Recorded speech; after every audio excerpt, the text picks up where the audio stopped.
Petite visite éclair du maire de Paris dans le 19e pour l'inauguration de 3 bâtiments BBC. Des constructions qui intègrent un grand projet de renouvellement urbain, dont un écoquartier, la ZAC de Claude Bernard. Le bâtiment basse consommation ne doit pas dépasser 50 kWh par an en énergie primaire. Dans ces conditions, la fuite d'air devient l'ennemi du constructeur. Lorsque nous avons mené l'ensemble des campagnes des tests, nous sommes arrivés, par exemple, pour vous citer un exemple, une étanchéité à l'air à un coefficient à 0,3, là où le coefficient aurait dû être de 1, je crois. Donc ça vous donne effectivement le niveau d'exigence très élevé que nous avons donné à cette opération. Un manteau de 15 cm d'épaisseur de laine de roche isole le bâtiment par l'extérieur.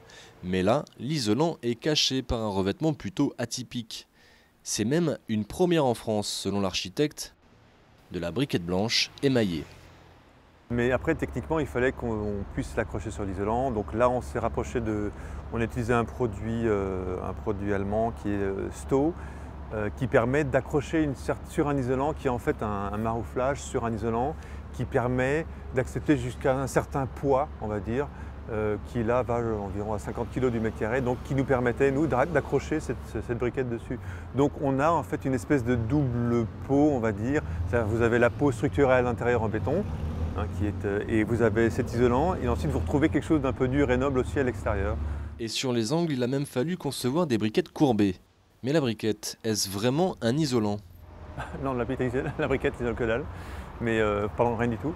Mais non, c'est un. Mais le tout fait qu'on a un bâtiment isolé par l'extérieur avec un revêtement qui est, on va dire, qui va durer. On l'aura compris, isolation et esthétique doivent faire bon ménage. Ensuite, le premier poste de consommation énergétique, c'est le chauffage. Ici, des panneaux solaires produisent l'énergie pour l'eau chaude sanitaire et tout le reste est fourni par un réseau de chaleur. Tout est délivré par ces 3 réseaux qu'on voit là, via CPCU, donc la compagnie parisienne du chauffage urbain, par le biais d'une centrale géothermie de l'autre côté de la rue.